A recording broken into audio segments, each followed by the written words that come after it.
दोस्तों, स्वागत है आप सभी का नितेश तिवारी ई लर्निंग में। आज हिंदी का पेपर था बोर्ड का 12th क्लास का। तो इसका ये सेट नंबर 2 है और आप देख लीजिए कोड नंबर ये है। तो हम इसको क्या करने वाले, सॉल्व करने वाले। तो देख लीजिए टाइमिंग वही है, 80 नंबर का पेपर है। 3 घंटे की समय अवधि थी। पूरे जो प्रश्न थे आपके 14 थे और मुद्रित पृष्ठ ये बताया गया है। 14 प्रश्न थे जिसमें से सभी आपको करने थे, अनिवार्य थे। तो सेट 2 में तो पहला क्वेश्चन हमारा था अपठित काव्यांश। तो जो अपठित काव्यांश था उसके आंसर कर लेते हैं। तो पहला तो हमारा आंसर सी ही था, जो प्रस्तुत काव्यांश की विषय वस्तु आधारित थी, तो हमारा नायिका के आचार पर थी। ठीक है। सेकंड क्वेश्चन था मेघमय आसमान में उतर रही वहाँ संध्या सुंदरी पंक्ति में प्रयुक्त अलंकार। तो हमारा प्रयुक्त अलंकार था अनुप्रास अलंकार। थर्ड क्वेश्चन था हमारा कि तिरमिरांचल में चंचलता का आभास नहीं होने से यह पता चलता है। तो हमारा आंसर था, इसमें आंसर हमारा बी था। और फोर्थ का हमारा आंसर ए था। तो आप चेक करते रहिएगा।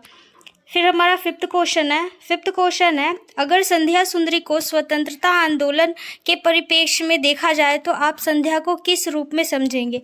आप समझ जाइए कि स्वतंत्रता आंदोलन की बात बोल रहे हैं तो हमेशा क्या होगी, क्रांतिकारी ही होनी चाहिए। हमारा सिक्स्थ क्वेश्चन था गुथे बालों वालों में से एक तारा मुस्कुरा रहा है। यहाँ तारा किसके लिए था, साहस के लिए प्रयोग किया गया था, तारे के लिए। हमारा सातवां प्रश्न था आलस्य की लताओं से किसकी तुलना की गई है। तो आंसर था हमारा ए, कोमलता की तुलना की गई है। फिर क्वेश्चन नंबर 8 था संध्या आकाश मार्ग से किस प्रकार पृथ्वी पर आती थी। तो चुपचाप आती थी। ये आखिरी पंक्ति में था कि वो बिल्कुल चुपचाप आती है संध्या आकाश पर। ये भी हमारा पंक्ति था, तो इसे मैं सॉल्व नहीं करा रही, आप देख लीजिएगा इसे। फिर हमारा सेकंड क्वेश्चन था अपठित गद्यांश। वो काव्यांश था, ये गद्यांश है। तो देखिए, और ये पूरा हमारा चैप्टर यानी मानव जो भी औद्योगिकरण कर रहा है, विकसित और विकासशील देश है, इसके ऊपर आधारित था। तो आपने, आई होप कि आप सभी ने अच्छे से समझा होगा और इसे किया होगा, क्योंकि ये ज़्यादा उतना टफ नहीं था, बिल्कुल जो आजकल जो माहौल है उसके ऊपर ही आधारित था। तो पहला प्रश्न था विकसित देश से आप किसे मानते हैं। जो विकसित देश हैं आप किसे मानते हो। तो हमारा आंसर रहेगा जो आधुनिक तकनीकों का संपूर्ण प्रयोग करते हैं वही क्या है, विकसित देश है। जाहिर सी बात है, जो देश अपना तकनीकों का सही इस्तेमाल करेंगे वही विकसित होंगे। फिर सेकंड क्वेश्चन था कि संसार में वायु प्रदूषण के यंत्र क्यों बढ़ते जा रहे हैं। क्योंकि विकास के लिए हर लोग क्या कर रहे हैं, चाहते हैं कि विकास हो विकास हो विकास हो। इसके लिए क्या हो रहा है, वायु प्रदूषण के तंत्र क्या हो रहे हैं, बढ़ते जा रहे हैं। थर्ड क्वेश्चन है हमारा मारक मात्रों के भंडार का दिन प्रतिदिन बढ़ता जा रहा है। यानी जो भी अस्त्र है क्यों बढ़ते जा रहे हैं, क्योंकि लोगों के अंदर प्रतिस्पर्धा बढ़ती जा रही है, एक दूसरे की होड़ की आगे बढ़ना है। ठीक है, प्रतिद्वंदिता बढ़ती जा रही है, इसलिए ये हमारा था। तो आंसर हमारा डी था इसमें। हमारा फोर्थ है पुराने संस्कारों के परिणामजनक के कारण क्या है। जनक क्या है, आधुनिक विज्ञान है और तकनीकी विकास। तो हमारा डी था, ए और बी दोनों ही था आंसर। फिफ्थ का है किस प्रकार के लोग मानव जाति के भावी विकास को लेकर आशंकित है। देखिए, जो संपन्न लोग हैं वो तो सोच विचार करेंगे। किस प्रकार के लोग मानव जाति के भावी विनाश को लेकर क्या है, आशंकित है। वो सभ्यता की, ये पैरा के स्टार्टिंग में ही बताया गया था, जो सभ्यता के लोग हैं वो जिम्मेदार हैं इसके। क्वेश्चन 6 है आप किस प्रकार के लोगों को विवेकी नहीं मानते, कि जो मतलब विवेकी नहीं है, प्राकृतिक का दोहन करने वाले। अब जो प्राकृतिक का दोहन करेंगे वो जाहिर सी बात है उनके पास दिमाग है ही नहीं। तो हमारा आंसर ए रहेगा। 7 था मारक मात्रों के युद्ध क्षेत्र में प्रयोग करने का क्या परिणाम होगा। पृथ्वी में शून्य जीवन होगा, सारे लोग क्या होंगे, एक दिन मर जाएंगे। तो हमारा आंसर सी था इसमें। और 8 का है हमारा मनुष्य को किस प्रकार का प्राणी बताया जाता है। तो भविष्य की चिंता करने वाला। पैरा के स्टार्ट में बताया गया था कि जो मनुष्य है क्या करता है, हमेशा भविष्य की चिंता करता है। क्वेश्चन 9 था वनस्पति के अस्तित्व पर संकट आने का कारण क्या है। तो जो वनस्पति है उस पर संकट आने का कारण क्या था, जो विश्व वाले गैस है वही है, तो हमारा आंसर ए था। ये पैरा नंबर 3-4 में था, तो आप इसे चेक कर लीजिए। फिर आता है हमारा क्वेश्चन, निम्नलिखित कथन कारण को ध्यानपूर्वक पढ़े तथा इसके बाद दिए गए प्रश्नों के कोई सही एक विकल्प चुनकर लिखिए। तो यहाँ पे बताया है कि भावी महाविनाश की आशंका के मानव समुदाय आतंकित है। जो भी है मानव क्या है, वो बहुत ज़्यादा चिंतित है भारी किसके विनाश के चलते, ठीक है। तो ये भी सत्य है। मनुष्य ने अपने बौद्धिक बल के अनेक मारक क्या है अस्त्र तैयार किए हैं। अब ये भी सत्य है, तो दोनों ही क्या है सत्य होगा। तो हमारा आंसर ए होगा। ए तथा आर दोनों ही सही है। और क्या है कारण जो कारण है कथन की सही व्याख्या करता है। जब लोगों ने ज़्यादा हथियार बना लिए जिसके कारण क्या हो रहा है, विनाश हो रहा है। तो हमारा आंसर इसमें ए था, आप चेक कर लीजिए। फिर जो हमारा थर्ड क्वेश्चन था, क्योंकि ये वो था, ये सेट बी है तो आप उसके अकॉर्डिंग देख लीजिएगा आप। फिर हमारा थर्ड क्वेश्चन था, निम्नलिखित काव्यांश को ध्यानपूर्वक पढ़कर पूछे गए प्रश्नों के उत्तर देने थे। तो जो है इसको आपको पढ़ के उत्तर देने थे कि ये किस में से पूछा गया है। तो इसका हमारा दीप का अर्थ था, हमारा पहला आंसर होगा। दीप का आंसर था ए व्यक्ति, और बी का था हमारा सेकंड जो आंसर है पंक्ति किसका प्रतीक है, तो कतार का प्रतीक है, ठीक है, आप चेक कर लीजिए। फिर है थर्ड, पनडुब्बा से आप क्या समझते हैं। तो पनडुब्बा एक बड़ी मछली को कहा जाता है, आपने अगर चैप्टर पढ़ा होगा तो आपको पता होगा। फोर्थ था हमारा दीप का पंक्ति में विलय का भाव। तो विलय के भाव में दीप को पंक्ति में स्थान देना होता है। ये आप जब उसको पढ़ेंगे तो ये तीसरे चौथे लाइन में ही लिखा गया है। फिर हमारा पांचवा क्वेश्चन है कि निम्नलिखित कथनों पर विचार करना था। जो दीपक है, दीपक जीवन में रूप कामधेनु द्वारा प्रदत्त अमृत तुल्य पवित्र दूध के समान है। और फिर दूसरा था, दीपक कठिन से कठिन परिस्थितियों में विजय पर पाने में आगे बढ़ने की क्षमता रखता है। और थर्ड था हमारा समाज दीपक की प्रशंसा में सुंदर सुंदर गीतों की रचना करता है। तो इसमें हमारा आंसर था केवल ख। जो दीपक है ना, कठिन से कठिन परिस्थितियों में विजय पाने में क्या करता है, सक्षम है। फिर हमारा नेक्स्ट क्वेश्चन है, काव्यांश के आधार पर समिधा शब्द, जो समिधा शब्द है उसका अर्थ होता है हवन की सामग्री। तो आप चेक कर लीजिए। फिर हमारा फोर्थ क्वेश्चन है, ये हमारा उसका था 4 हाथ के ऊपर कहानी में से आया था कि जिसमें जो मालिक होता है कितना वो होता है, क्या बोलते हैं, लालची होता है। तो इसके ऊपर ये आधारित था। तो पहला क्वेश्चन है कि मिल मालिक के दिमाग में अजीब अजीब ख्याल क्यों आ रहे थे। क्योंकि वह अत्यधिक मुनाफा कमाना चाहता था, इसलिए उसके दिमाग में अजीब अजीब से ख्याल आ रहे थे। सेकंड क्वेश्चन है, गद्यांश पढ़कर मालिक के बारे में क्या कहा जा सकता है। वो मुनाफेखोर है, बस खाली अपने मुनाफे के बारे में सोच रहा था, किसी और के बारे में सोच ही नहीं रहा था। थर्ड है हमारा क्वेश्चन, वैज्ञानिक का नौकर हो जाना। कथन से यह निष्कर्ष निकलता है, आपने पैरा के आखिर में पढ़ा होगा, जो वैज्ञानिक है वो क्या करते हैं, वो उनको ढेर सारे पैसे देके जो मालिक होता है वो खरीद लेता है। तो एक तरीके से जो वैज्ञानिक है क्या हो गए उसके गुलामी हो गए ना, वो अब स्वतंत्र रूप से शोध नहीं कर सकते, वह अब वैज्ञानिक नहीं रहे, सच में वो वैज्ञानिक नहीं रहे, गुलाम हो गए। तो आंसर हमारा बी था इसमें। अब हमारा फोर्थ क्वेश्चन है, मजदूरों के 4 हाथ होने की बात मिल मालिक के दिमाग में आने का अर्थ है। अब एक मालिक है वो सोच रहा है कि एक मजदूर के 4 हाथ हो जाए, तो वो क्यों चाहेगा, क्योंकि वह कम समय में अधिक काम चाहता है। तो आंसर हमारा डी रहेगा, कम समय में अधिक काम कराना चाहता है इसलिए। फिफ्थ क्वेश्चन है, इस गद्यांश में पूंजीपतियों के किस रूप को पर्दाफाश हो रहा है, यानी जो पूंजीपति है वो क्या, उनका क्या पर्दाफाश हो रहा है, क्योंकि वो स्वार्थी है, बस वो अपने बारे में सोच रहे हैं, वो मजदूरों के बारे में सोच ही नहीं रहे हैं। तो आंसर हमारा डी रहेगा।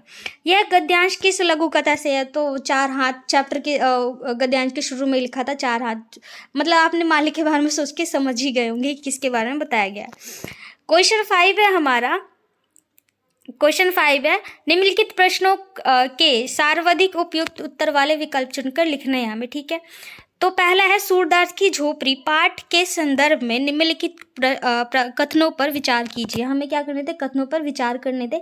तो पहला था कि सूरदास प्रतिशोध में विश्वास नहीं रखता था, ये भी सच है। जो सूरदास था बड़ा साधारण व्यक्ति था। सूरदास पूर्ण निर्माण में विश्वास रखता था, ये भी सत्य है। सूरदास ने गजदर की पत्नी की मदद की थी, ये भी सत्य है। सूरदास की भैरव से दुश्मनी थी, ये भी सही है। तो हमारा आंसर क्या रहेगा, क और ख, क्योंकि जो सूरदास था, सूरदास प्रतिशोधन में विश्वास रखता था, प्रतिशोध में विश्वास नहीं रखता था, और पूर्ण निर्माण में विश्वास रखता था। तो हमारा आंसर रहेगा बी। अब हमारा थर्ड क्वेश्चन था, अपना मालवा खाओ उजारू सभ्यता पाठ में उजार की असभ्यता किसे कहा गया है। तो औद्योगिक सभ्यता को उजार की सभ्यता कहा जाता है, क्योंकि इसके आने के कारण ही जो सभ्यताएं हैं उनका क्या होता है, विनाश होना शुरू हो जाता है। तो हमारा आंसर रहेगा डी। अब चेक कर लीजिए। थर्ड क्वेश्चन है, देवी का फूल किस फूल को माना जाता है। तो देवी का जो फूल है ना, गुड़हल को कहा जाता है। गुड़हल, अगर आप बिहार साइड में हैं तो वहाँ पे ना बहुत ज़्यादा देखने को मिलता है कि जो गुड़हल का फूल है, आपको हर मंदिर के पास आपको उसका एक पेड़ जरूर नज़र आ जाएगा। तो देवी का फूल गुड़हल के फूल को कहा जाता है। तो हमारा आंसर बी था। सिक्स्थ है, बिस्कोहर की माठी पाठ किस शैली में लिखी है।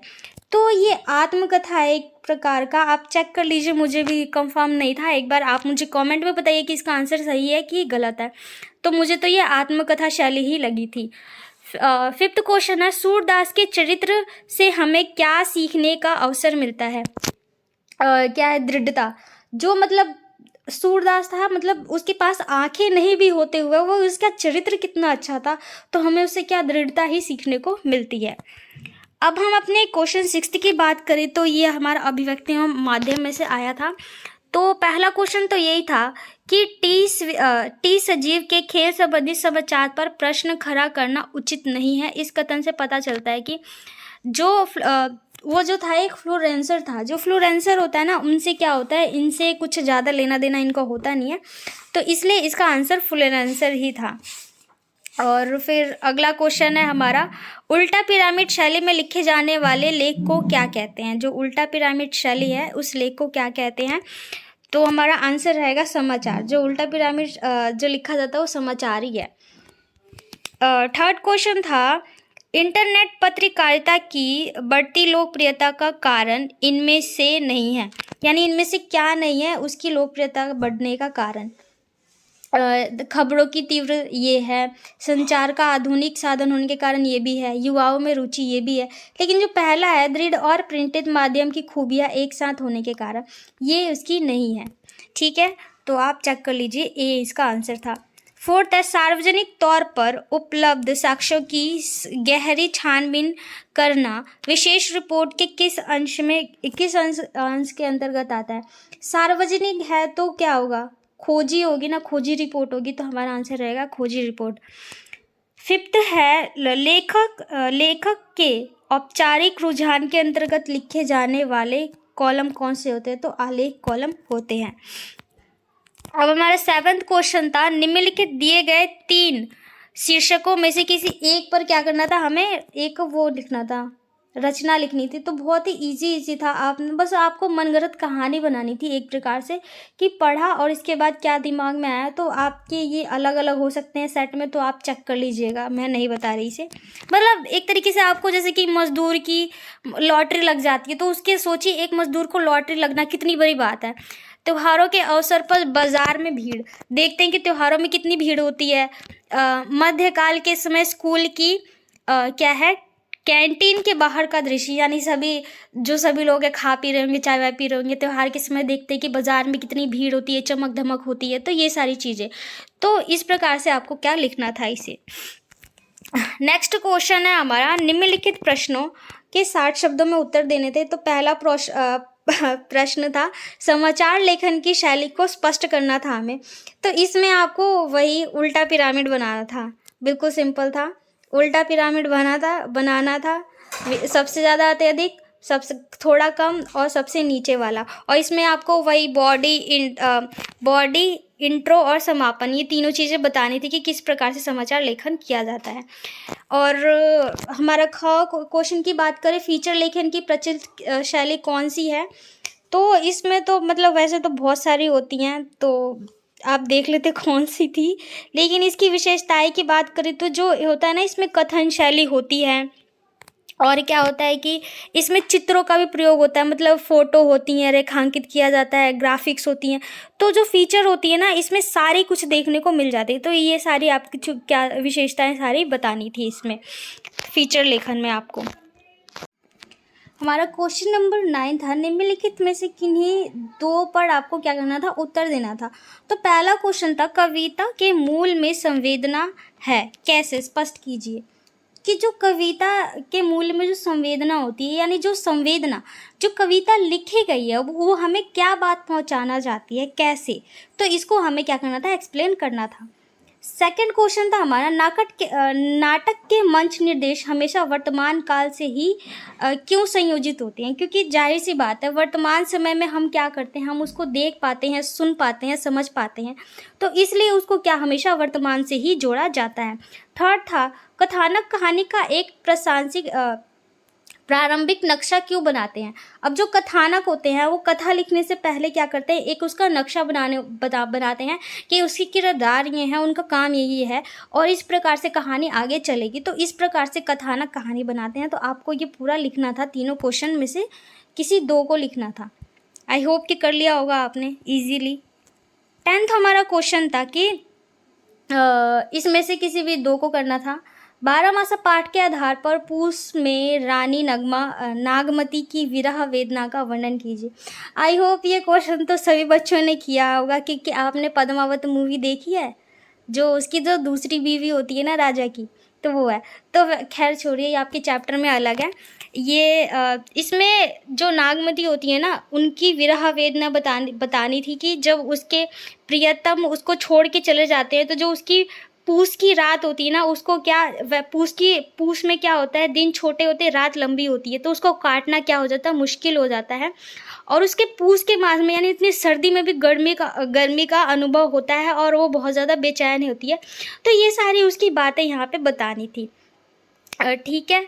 और फिर आती है हमारी सरोज स्मृति कविता का प्रतिपाद्य लिखना था। इसमें सरोज स्मृति जो इसमें नागार्जुन है, वो अपनी बेटी के बारे में क्या बताते हैं, वो सारी बातें लिखनी थी कि वो किस प्रकार से कविता चल रही है, तो ये सारी बातें आपको बतानी थी इसमें। फिर देवसेना का गीत से हमें क्या सीखने को मिलता है, तो जो देवसेना है वो अपनी कहानी बताती है कि कहती है कि मतलब एक तरफा प्यार कभी मिल नहीं पाता है, वगैरह वगैरह, इस टाइप से इसमें देवसेना का जो गीत है आपको बताना था कि जो वो मतलब किसी से जिससे वो प्यार करती है उसका प्यार उसे मिलता नहीं और जीवन भर ऐसी ही तरसती रह जाती है। तो ये सारी बातें आपको बतानी थी इस वाले में। नेक्स्ट हमारा 11th क्वेश्चन है। 11th क्वेश्चन का जो फर्स्ट पार्ट है ये तो हमारा 12मासा है, जो जयशंकर प्रसाद की है, कर्नेलिया का गीत। तो आपको इसका सप्रसंग व्याख्या करना था। थर्ड हमारा ये जो था, जो हमारा ख वाला था, ये विद्यापति जी का था। इसको भी आपको क्या करना था, सप्रसंग व्याख्या करनी थी। पद जो द्विपदी जी की थी ना, पद, इसकी क्या करनी थी, आपको व्याख्या करनी थी। आई होप आपने कर लिया होगा सप्रसंग व्याख्या। नेक्स्ट हमारा 12वां क्वेश्चन है, निम्नलिखित 3 प्रश्नों में से किन्हीं दो के आंसर आपने लिखने हैं, किन्हीं दो के आंसर लिखने हैं। तो पहला क्वेश्चन है कि साझा लघु कथा में हाथी गांव के प्रभुत्वशाली वर्ग का प्रतिनिधित्व करता है, कैसे।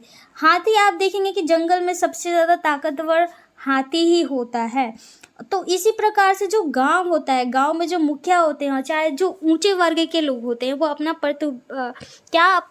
प्रभुत्व दर्शाते हैं। तो इस प्रकार जो हाथी भी होता है वो भी अपना क्या करता है, प्रभुत्व जताता है और लोगों को दिखाता है। तो ये आपको बातें लिखनी थी। सेकंड हमारा क्वेश्चन था, जहाँ कोई वापसी नहीं पाठ के आधार पर लिखी गई प्रकृति और मनुष्य के बीच के संतुलन को औद्योगिकरण से खतरा क्यों है, किन्हीं 3 कारणों का उल्लेख। आपको किन्हीं 3 कारणों का उल्लेख करना था। इसमें बताना था कि जो जहाँ कोई वापसी नहीं है, मतलब किस प्रकार से औद्योगिकरण ने लोगों को एक स्थान से दूसरे स्थान पर विस्थापित किया है, पेड़ों की कटाई की है, नदियों में बांध बना के मतलब बाढ़ का कारण बना है। तो ये सारी चीज़ें आपको इसमें बतानी थी। फिर हमारा थर्ड क्वेश्चन था, कुटज अपने मन पर सवार रहता है, मन को अपने ऊपर सवार नहीं देता। कथन का आशय स्पष्ट करना था आपने। तो जो कुटज है, कुटज आपको पता ही है, जो बहुत पहाड़ों पे रेयर पाए जाने वाला है और ये इतनी मुश्किलात में रहता है, चाहे सर्दी हो चाहे गर्मी हो, मतलब हमेशा क्या रहता है, डट के खड़ा रहता है। तो वही आपको इसमें भी बताना था, जो कुटज है, कुटज की जो उसका विल पावर है, यानी जो उसकी आत्मशक्ति है, उसके बारे में आपको वर्णन करना था यहाँ पे। ठीक है, 13 क्वेश्चन है। इसमें ये बच्चे ना बहुत ज़्यादा कंफ्यूज हो गए थे इस क्वेश्चन में कि ये किस चैप्टर से लिया गया है। तो ये जो चैप्टर है ना, हमारा दूसरा देवदास से लिया गया है। दूसरा देवदास में जब वो क्या बोलते हैं, ट्रॉली के ऊपर जब जाता है ना, तो उसको पारो दिखती है, तो वो दूसरा देवदास से लिया गया है। तो आपको भी इसमें क्या करना था, इसके बारे में पूरा लिखना था, इसका सप्रसंग व्याख्या करनी थी। ठीक है, फिर हमारा 14 क्वेश्चन है, सूरदास के जीवन की सारी आशाओं का आधार रुपए की पोटली थी, कैसे? सूरदास की झोपड़ी के आधार पर बताए। तो पहला तो यही था, जो सूरदास था जिसने उसने जो गोद लिया था जिस बच्चे को, उसको क्या उसकी शादी कराना चाहता था। दूसरा पॉइंट ये था कि वो गांव में एक कुआं खुदवाना चाहता था। और तीसरा पॉइंट क्या था, मुझे याद नहीं आ रहा, आप मुझे कमेंट में बताइएगा। तीसरा पॉइंट में कुछ अच्छा ही करना चाहता था सूरदास, क्योंकि उसके पास पैसे नहीं थे, तब भी वो लोगों के लिए क्या भला ही भला करना चाहता था, किसी की बुरा नहीं चाहता था। तो ये था इसमें। फिर है अपना मालवा, हमारा आखिरी क्वेश्चन है ख। वैसे तो किसी एक पे ही लिखना था, तो मैं एक्सप्लेन कर देती हूँ। अपना मालवा खाओ उजारू सभ्यता के पाठ में आई पंक्ति, मालवा धरती गहन गंभीर डगडग रोगी पगपग नीर का आशय, यानी कि इसमें आपको बताना था कि आशय स्पष्ट करना था कि जो अपना मालवा है उसमें क्या जो खाओ उजारू सभ्यता है, उसमें औद्योगिकरण के कारण आप देखते हैं कि मतलब गंदगी फैलती जा रही है, पानी के में प्रदूषण हो रहा है, मतलब कई चीज़ें हो रही हैं। तो जो जहाँ पे पहले क्या डगडग नीर था, डगडग रोटी थी और पगपग नीर था, वो जो था क्या अब गंभीर हो गया है, वो सारी चीज़ें क्या थी अब ख़त्म हो गई हैं। तो इस प्रकार से आपको क्या करना था, इसमें बताना था। आई होप कि आपने पेपर अच्छे से किया होगा, और अगर मुझे सेट 1 मिल गया तो मैं उसे भी अभी डालती हूँ, और सेट 3 मिल गया तो उसे भी डाल दूँगी। और आई होप कि आप अच्छे से करें और आपका नेक्स्ट पेपर इंग्लिश भी अच्छे से हो जाए। तो जय हिंद, जय भारत। थैंक यू हमारे साथ जुड़ने के लिए।